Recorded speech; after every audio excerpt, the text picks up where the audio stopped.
All right.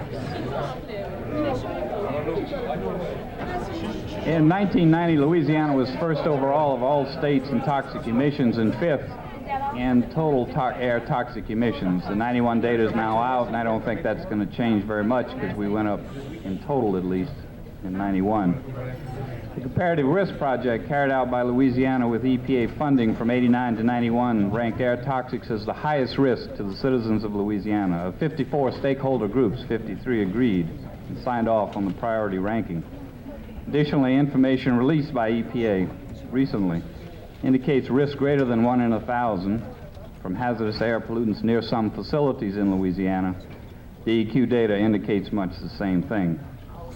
I endorse the strengthening proposals put forward by NRDC in their February 9th memo to your office, and I would like to mention several reasons why it is important that EPA have strong rules in place to control air toxics. First is the gorilla in the closet argument. EPA must be able to assume the chief role or the role of chief enforcer on occasion, and good rules are essential to that role.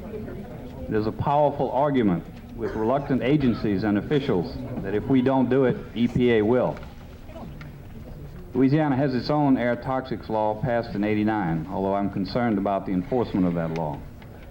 My concern is expressed by the fact that penalty amounts assessed by the Louisiana DEQ Air Division in 1992 declined 92% from 1991. The second reason that EPA needs strong regulations is to level the playing field, as industry likes to say. While the total TRI emissions places Louisiana in the #1 position, total figures may say more about the level of industrialization than the level of pollution control. To analyze the data intensively requires that the numbers be normalized. I use jobs to do that and have constructed an emissions to jobs ratio for all states and industry types.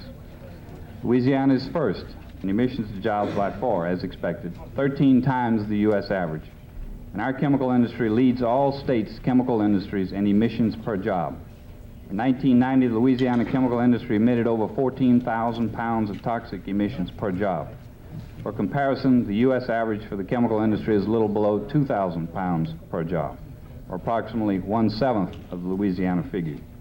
For toxic air emissions alone, Louisiana ranked third highest in the U.S. with an emissions to jobs ratio 5.5 times that of the U.S. average. At a more detailed level, I find that some sectors of Louisiana industry have emissions to jobs ratios 20 times that of the U.S. average. It's clear that some leveling of the playing field is called for.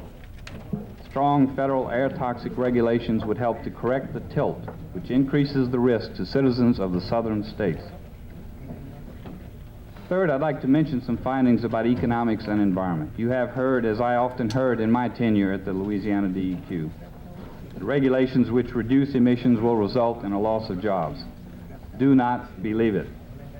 Empirical analysis across the 50 states shows that states with good environmental programs, policies, and rules have more jobs, not less, than those states with poor environments. As the E to J emissions to jobs ratio increases across states, indicating more pollution, unemployment and poverty increase, while environmental quality and income per capita declines.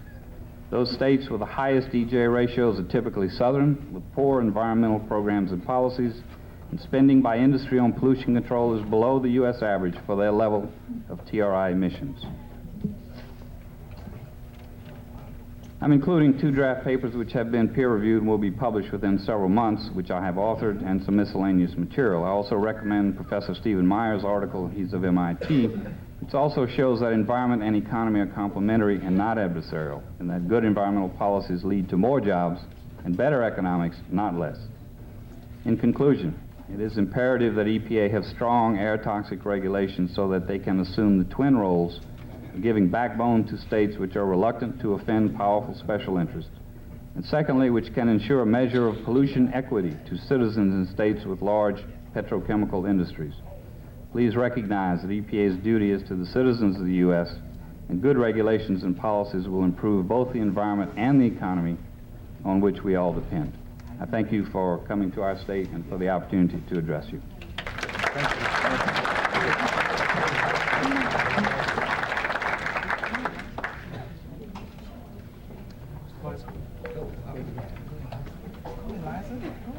Shut up. John, what's your next speaker of that group? Okay. Liza Jackson.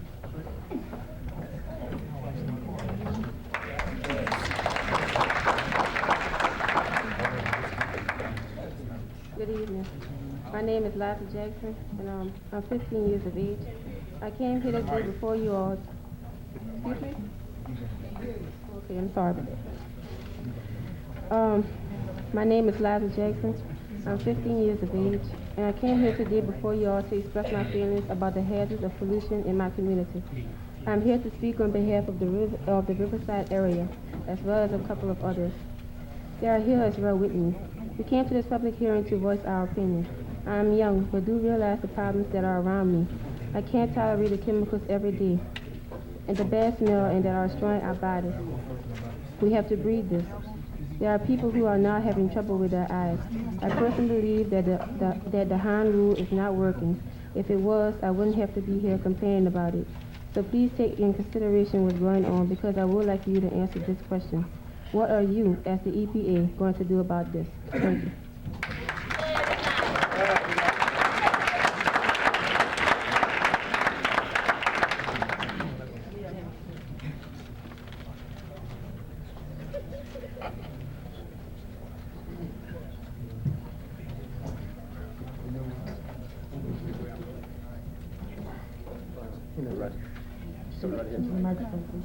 Hi, my name is Henry Jenkins, and I would like to express my feelings about pollution in our community.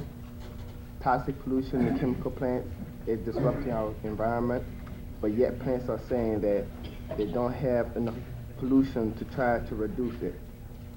There is an apparatus that measures the pollution, and the plants say they don't have enough pollution in the trap to reduce the pollution, yet everyone in the community is getting sick with cancer and all types of diseases.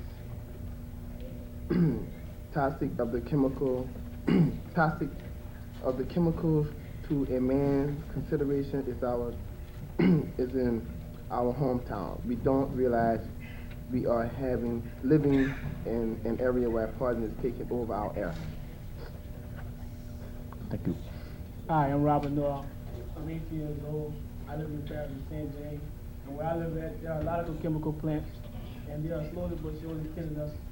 Last week, there was a woman died of cancer, and I'm here to say that we should at least try to stop some of the pollution in the air, because right now you can't even go in the rivers and fish, because some of the fishes are polluted and everything.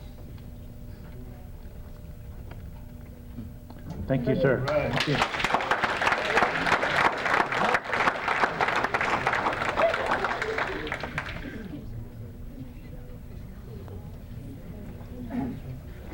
Next speaker?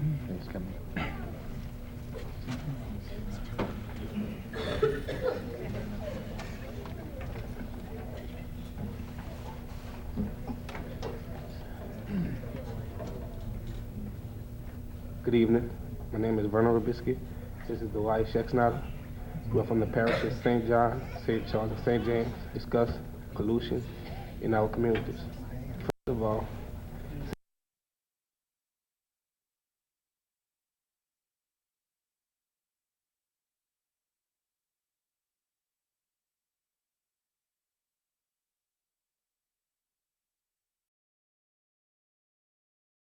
every day, I be coming off from school, I be looking up in the air and stuff, nothing but blackness. I be wondering, why it gotta be like that, I don't know, last time I seen a clear sky. Man, y'all be messing up, straight up. Y'all gotta get y'all act together. and we like to say that we're here to represent people of all races, rich, poor. We none can live underneath the pollution. Thank you. Thank you.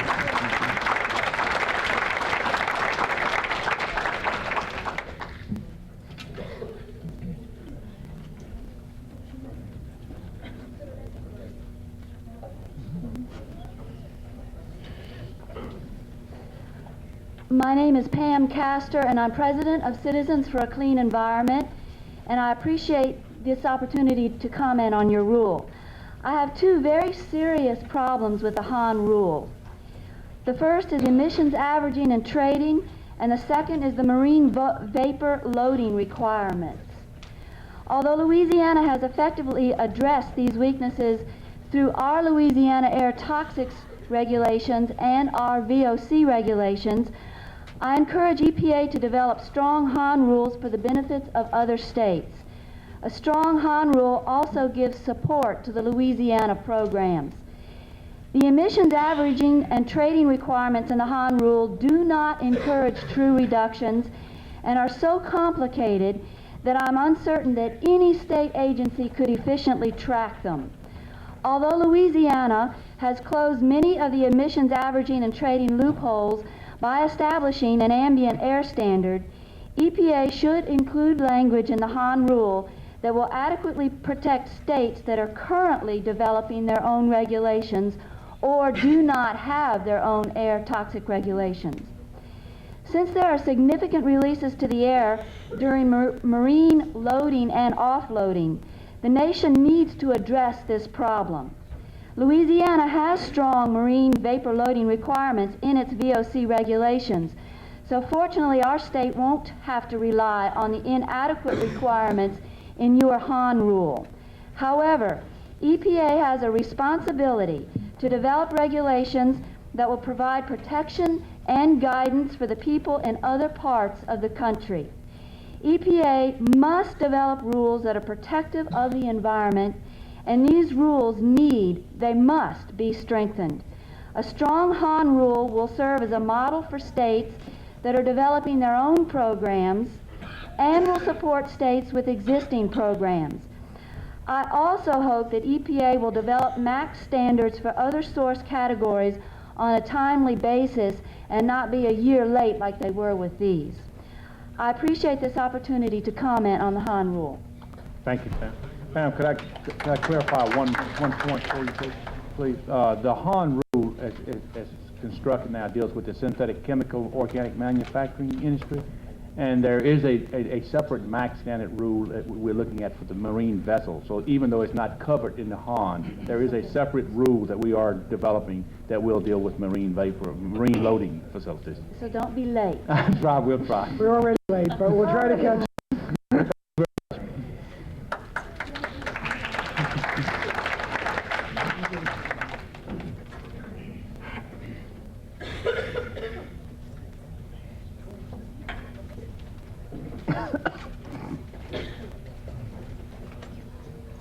I'm like Mr. Pat Bryan. I just can't speak to anybody with my back turned.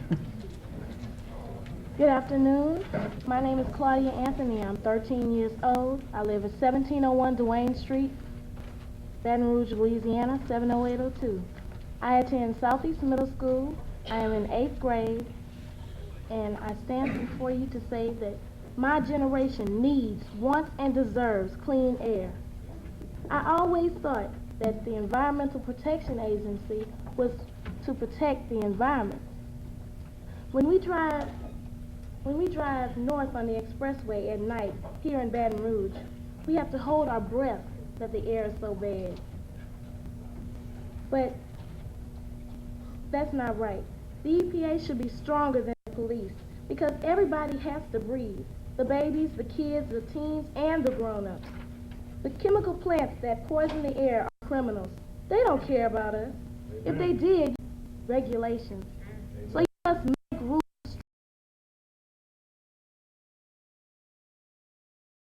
They will try to sneak and break them. All they're worried about is their money. Amen. People need you, EPA. We need your help. And if you don't help us, we'll do it ourselves. All right.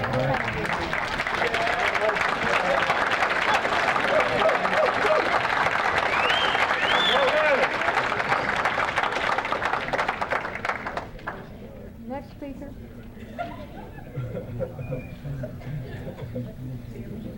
Good evening. I'm John Ford from Pascagoula, Mississippi. I'm here in a representative capacity for the Gulf Coast Group, Mississippi Chapter Sierra Club, and the Citizens for a Healthy Environment, two grassroots environmental conservation groups located within southeast Mississippi. Pascagoula, Mississippi, in an article published in the New England Journal of Medicine just 2 weeks ago, has the distinction of having almost twice as many hospital admissions per 1,000 Medicaid recipients as any other city in the nation. Jackson County, Mississippi, which is where Pascagoula is located, has the distinction of having the highest incidence of renal failure in the single state that has the highest incidence of renal failure in the nation. In conversations with various physicians, one is struck by the abnormal incidences of birth defects. Just recently, there were 3 cases of spina bifida within a 2-week period, all within a half-mile radius. Unusually high occurrences of ALS, or Lou Gehrig's disease, and also unusually high occurrences of Alzheimer's disease. We submit that a large degree of these medical events are a result of a geographic and/or meteorological accident. That is, Jackson County and Pascagoula are located at the southeast corner of Mississippi on the Gulf of Mexico. Within the county, predominantly on the southeastern side, we have a substantial petrochemical complex consisting of Chevron USA, Mississippi Phosphate Zinc, which is an ammonium phosphate facility, First Chemical, which is an exotic organochloride and organopolymer manufacturer. A little further to the north, by the way, Mississippi First Chemical is predominantly a batch process operation. A little further to the north, we have International Paper Company, which operates the first commercial craft process pulp mill in the world. We have Dynachem and Morton Thiokol, who again manufacture exotic organic polymer materials. Thus, when the prevailing winds are out of the southeast, east, or northeast, the majority of the population is subjected to conditions of their own making. We allow these industries to be there. When the prevailing winds are out of the west or the southwest, which is typically the summer conditions, we breathe the results of the petrochemical emissions of the Texas-Louisiana region. When we are subjected to the prevailing winds of winter, which is the northwest, we are blessed with the emissions of the Midwestern chemical complexes. To allow the chemical industry to exploit interpollutant trading, credit for prior reductions, lax averaging conditions, and other measures, as are presently before this honorable agency, will further exacerbate an already deadly bubble situation for our area. We in southeast Mississippi are already suffering the consequences of the industry trade-offs. We encourage you to apply the strictest possible criteria for our national emission standards. Thank you. Thank you, sir. Thank you.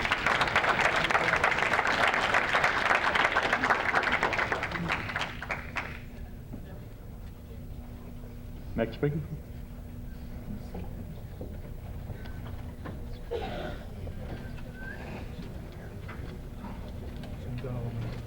Good afternoon, or good evening, I should say. My name is Art Dumas. I'm also from Jackson County, Mississippi, a little town called Moss Point. And I am the Executive Director of Jackson County Citizens for a Healthier Environment. It's a little grassroots organization that was organized to take care of one little stack that Mr. Ford didn't mention. And before I get into that, I'd like to tell our friends back there that I'd like to remind them that what comes out of all of these stacks, what goes into the water, for some reason or another, that's about the only thing around that's not prejudice. It will go into your lungs, it'll go into my lungs. I don't care whether they're black, white, red, or what color. So we are all in the same boat. But back on this one little stack, this is an incinerator stack. This incinerator stack basically, for all practical purposes, it the permit was issued for it. Well, everything meets DEQ standards. I'm sorry, everything meets EPA standards. There's no control on the emission of lead, mercury, dioxins, furans, cadmium, etc. If we're going to go and start regulating, let's throw the politics out the window. Let's look at the people, what the people are the ones that's going to be suffering from this. Take all your regulations that you have in regards to pollution and affecting the people, set them in front of you, set your grandchild or your child on the opposite side of you, and you look at that child and you say, I'm going to rewrite all of my regulations so you can survive this mess that we have created. We have created a monster in the last 50 years on this earth. We have done more to damage the earth and the environment than mankind has since God created. Now, I don't have my figures with me on that. I didn't come here to speak, but I think if you'll check that, you'll see that since 1940, we have literally climbed in our rate of pollution, and we are not going down on the rate of pollution. We are still continuing.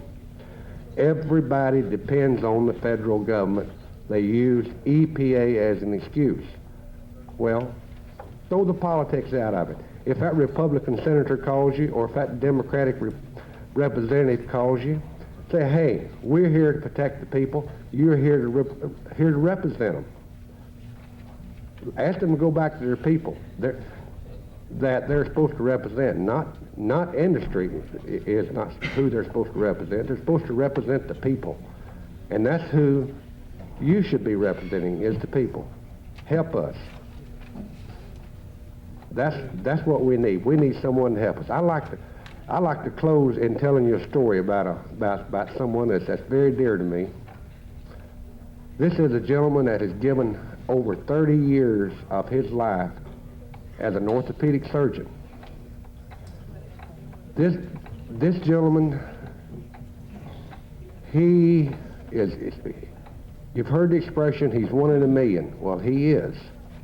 His oldest daughter is nearing 40. She's told me, she's told my wife, I went weeks on end without ever seeing my daddy when I was growing up. He was the only orthopedic surgeon in the area. I have seen him as late as last year see 110 patients in one day on a Saturday, and then go to surgery. He was doing it because he loved medicine. He didn't have time to get out in the sun. The only sunshine he ever seen was when he was walking across the street from his office to the hospital to see somebody in the emergency room or to go to surgery. So he didn't smoke, or he doesn't smoke. So we can't blame it on that. But now the man has melanoma. He's starting tomorrow his third round of stronger chemotherapy. What can we blame it on? We don't know. But if we can do one thing to prevent, and when I say we, EPA, DEQ, us, the people, the grassroots organization, and all, if we can do one thing to save one child, to give them a better world to live in, then I challenge you to do it, because that's what I'm trying to do. But I do challenge you to take your regulations, your Hon regulation, your other regulations, and set them before you, and you set your grandchild before you, or your child. You have your staff do the same. And if they can look that child in the face and say, I'm doing all that can be done to give you a better world, to make it safer for you to live, sleep, breathe, and eat, then you have done your job. Thank you. Real challenge. get back to the list of registered speakers. Is Billy Dixon here?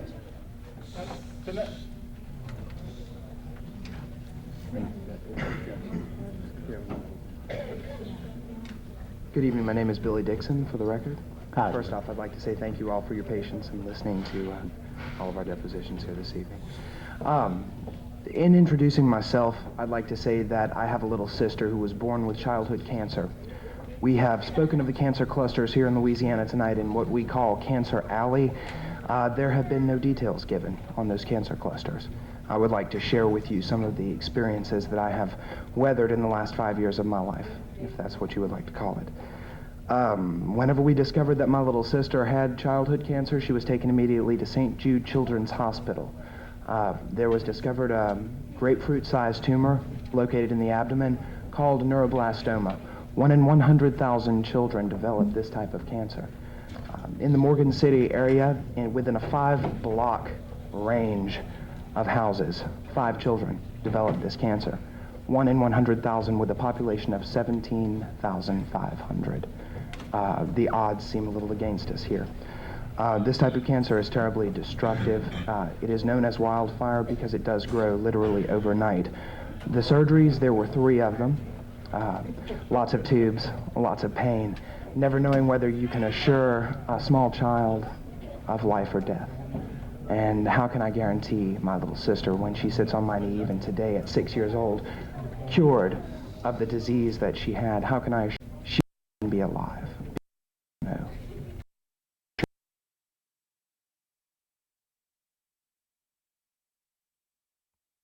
Very deadly rate in the nation of childhood cancer. In going to St. Jude's, whenever you look around the parking lot there, the majority of the cars are from Louisiana, and it's a frightening thing to see. The nurses quoted in 1987 that approximately 60% of all patients at St. Jude Children's Hospital were from the state of Louisiana, and the majority of these children have died to recent date, with the exception of 8. My St. Jude experience made me a stronger person. Whenever I came home, I realized what I lived in, and I realized changes that needed to be made, and wanted to know how to go about those changes. But there are times when your hands are tied, and you have to beg and implore other people to do these things for you. And I could only hope that I could open your eyes ever so slightly to the pain and to the realization of what could become. I'm sure each of you all have families. If you don't, then you're familiar with a child in your life who you are close to. How can you assure that child that tomorrow will be a good day? How can you assure that child that tomorrow will be all right? To guarantee the safety of our children, to guarantee the safety of my children in Louisiana, where I would like to raise a family. I would like to see the environment cleaned. I would like to see the attitude changed. And the only way to come about this is through a stringent control and a set of laws that are going to be followed and not set up and then shunned, or not used and abused. I would like to guarantee my children a safe haven and a happiness here in the state of Louisiana that they deserve, because I love my state personally. But if I am forced to move elsewhere to raise a family for safety's sake, for health-wise sake, then I will do so, and I will have no qualms about that. I'd like to say that watching chemotherapy be administered to children is probably one of the most devastating things I have ever experienced in my life. I will never forget it. There were times whenever my little sister had to be tied down and veins had to be found in her head because the veins simply could not handle any more in her arms. And you see these children suffer, and you want to take the pain away from them, but you can't. And then your anger turns into the cause of that pain. And you want to find a reasoning. We don't want to blame the chemical associations, as unfortunately they are our livelihood. They keep Louisiana going. If we were to do chemical association and our chemical plants, we would do away with the majority of the jobs in South Louisiana and in North Louisiana, Texas as well, as we've been shown here tonight. What we need to do is we need to reach a compromise, a happy medium, so to speak, a peaceful coexistence, where we can have our jobs, but we can also have our children, and they can have their health. They can have the right to live. Thank you. Thank you.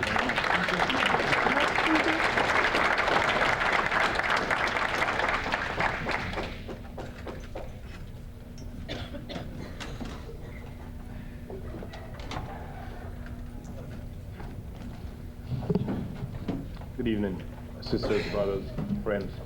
Thanks for the opportunity to speak with you. My name is Kamal Odinga. I live in Hornville in St. Charles Parish, in an area which is surrounded by chemical plants. For tactical reasons, I will not mention my source of employment. My technical and my academic training lead me to want to address specifically and clearly the Hon Rule. But my humanity pulls me in another direction. I feel the need to speak with you as a human being and not as a technically trained person. I live in this area. I suffer from asthma. My daughter suffers from asthma. And on several occasions, I've had to leave my residence and travel east along the West Bank Expressway to clean, healthy air to breathe.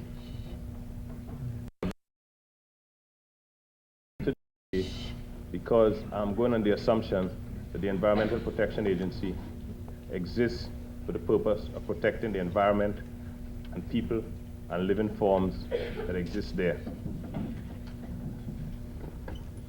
The emphasis of my statement will be that the EPA should emphasize elimination of toxic chemicals in the air as opposed to reduction. In a specific manner, the Hon Rule, as it applies to emission averaging, for many of the reasons stated before, I oppose emission averaging.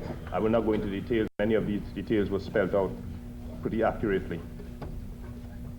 The other concern I have is the synergistic effect of toxic chemicals in the air.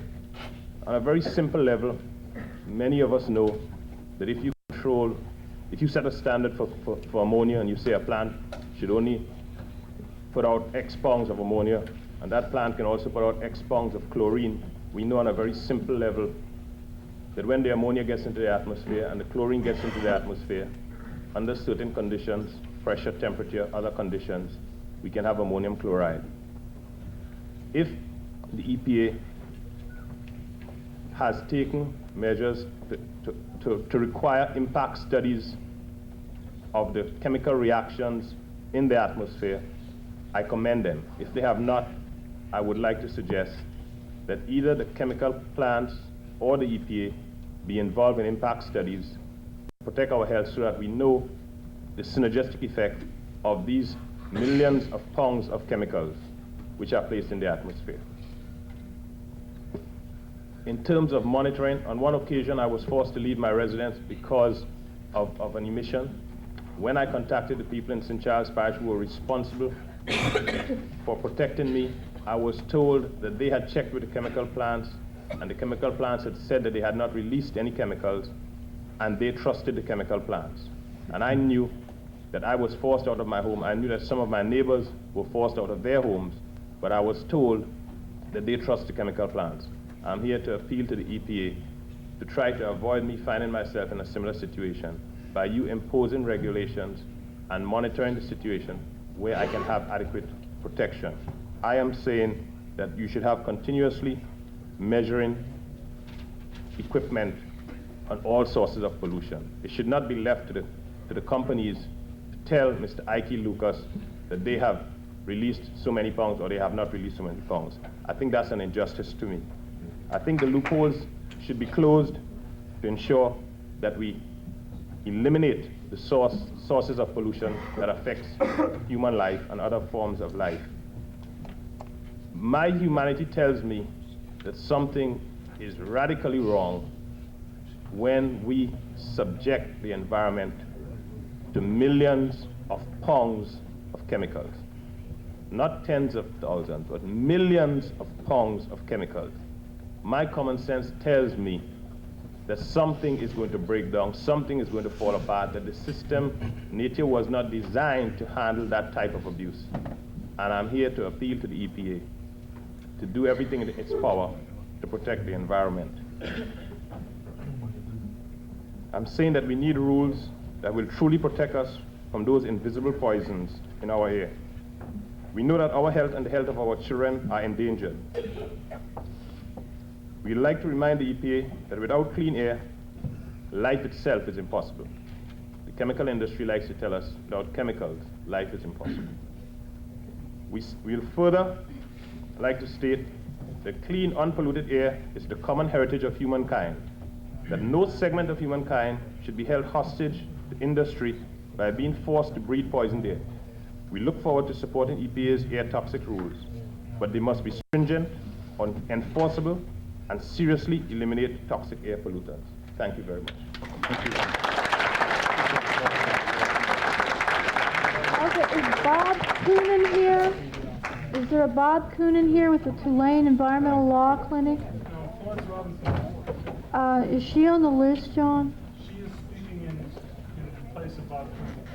Okay, all right, thank you.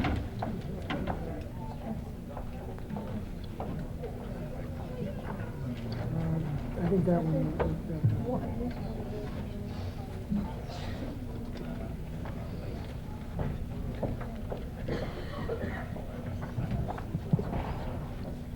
Florence Robinson of the North Baton Rouge Environmental Association. I live in the community of Allison, which has the distinction, if you want to call it that, of having 2 Superfund sites, a RCRA facility, a wide variety of chemical manufacturing industries, including a petroleum coke plant, a lead smelting plant, a plastics plant, a styrene plant, and I could go on and on. First, I'd like to thank you for being here. I think it's very important that EPA get out where the problems are and meet the people. I appreciate very much your being here. Secondly, I would like to thank the RTK network for making the right to know law a reality for at least some of us. There's clearly a need for a We need to reduce pollution to make our environment healthier and safer. However, there is a need for a strong and enforceable rule. The current rule, as proposed, has some glaring weaknesses in it, which are very, very significant for Baton Rouge and for Louisiana. Now, I've done my best to read Governance and understand it. And based on that, I have these objections. First of all, the rule has too many exemptions. It will regulate synthetic organic manufacturing processes. RCRA facilities, such as my near and dear neighbor, Rollins, in Alson, and chemical waste management in Carlos, would not be regulated under this law because they are not manufacturing facilities unless you happen to believe that they manufacture clean air and water, as some claim.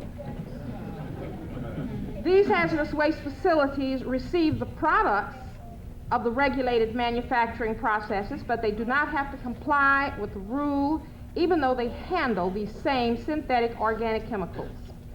Rollins and Baton Rouge received 8,911 pounds of toxic chemicals alone in 1989 and 5,239,000 pounds in 1990. Chem Waste in 1989 received over 19 million pounds of these toxic chemicals from all over the country and from out of the country as well. Some of these chemicals are incinerated, some are placed in landfills. They may be stored on site, they are mixed sometimes for treatment.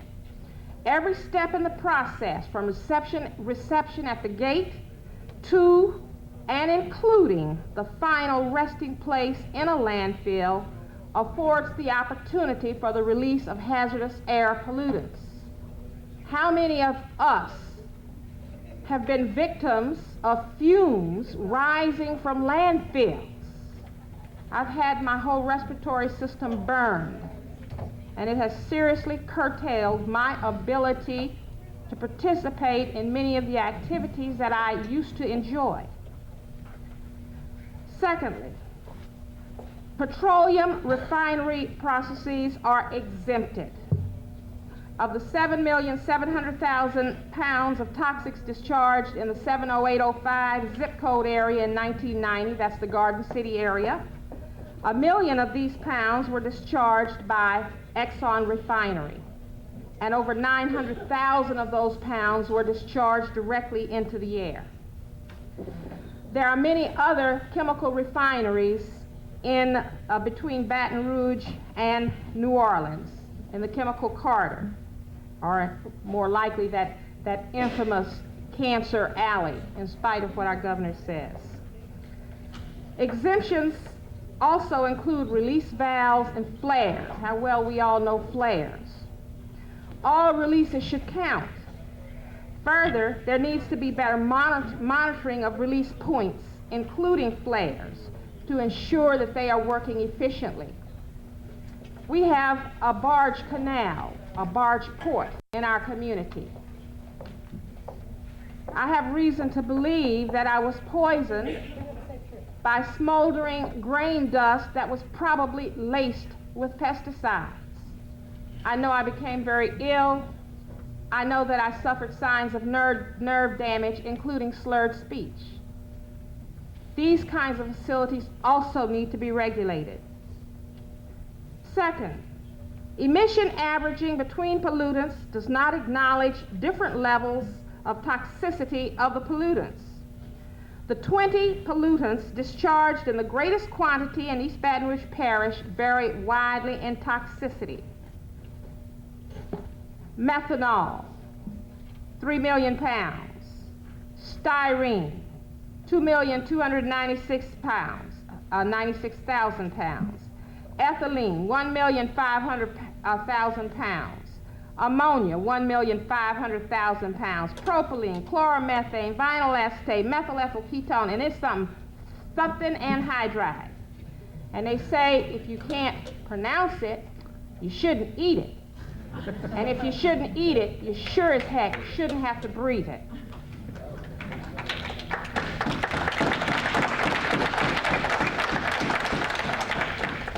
These chemicals may be carcinogens, mutagens, teratogens, neurotoxins, respiratory poisons, irritants, allergens, corrosives, etc. Or they may be some combination of these. The law does not acknowledge the varying degrees of potency of these different chemicals, but simply allows you to average between them. The very worst aspect of the rule is that it does not address cumulative impact and clustering. Therefore, it serves to promote environmental racism and environmental injustice. Across this nation, there are industrial clusters which result in some people bearing a far too great an environmental burden. And we know who those people are. They are America's minorities who built this country on their backs, or who had this country wrested away from them illegally. They are our poor of all races. The people who can least afford the impact are the ones who suffer it to the greatest extent. Louisiana is a chemical cluster. Louisiana discharges 9.22% of the nation's total toxic chemicals. This is in 1990. And 4.95% of the total air toxics. If you look at a map of Louisiana, you will see that 85.42% of all the chemicals discharged in Louisiana in 1990 were discharged in Cancer Alley. And we're talking about some 378,397,798 pounds of chemicals. 63.78% of all these chemicals were discharged into the air. Calcasieu Parish is another industrial cluster. It discharged over 16 million pounds of toxic chemicals in the air. Furthermore, within each parish, you will find industrial clusters. I know East Baton Rouge Parish best. In East Baton Rouge Parish, of the 15 million pounds discharged in 1990, 91.88% of them were discharged in 2 zip codes alone. And in fact, not in the whole zip code, but in a narrow band close to the river. Those 2 zip codes are the 70807, which is known as Scotlandville, and the 70805 area, which is the Garden City area. Both of these areas are overwhelmingly black, and when you look at the whole scale of income, these 2 areas are on the very low end of the income scale for East Baton Rouge Parish. Those of us who live in these areas know what a tremendously heavy burden it is for those communities. And as if that's not enough, because Baton Rouge is an ozone non-attainment area, we're now being visited with certain emission standards on automobiles that we're doing our best to keep running. And those of us who are poor are going to have to pay a very onerous price to repair our automobiles, and in many cases, we're going to have to absolute junk them. We are paying the price. Industry is not being asked to correspondingly make that kind of reduction in their emissions. As to cost effectiveness, these levels of emissions carry a very heavy economic, social, and environmental cost to the people who can least afford them. Clearly, what we need is a strong air toxics rule that eliminates this heavy burden. We call for zero toxics discharge now. Thank you.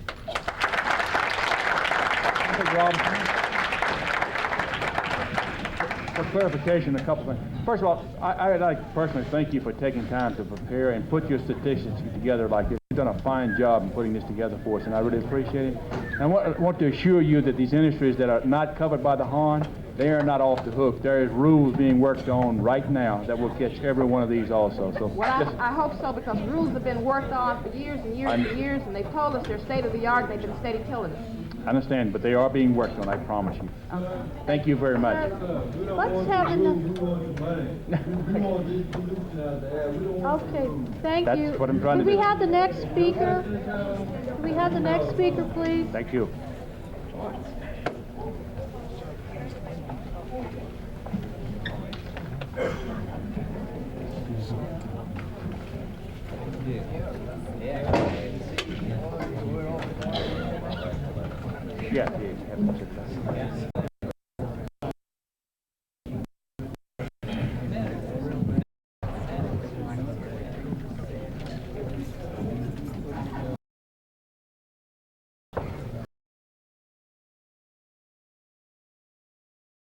For alliances of citizens, groups, and plant workers who seek to promote clean, stable, and fair local industries. I am also an instructor in pollution prevention and the law at Tufts University.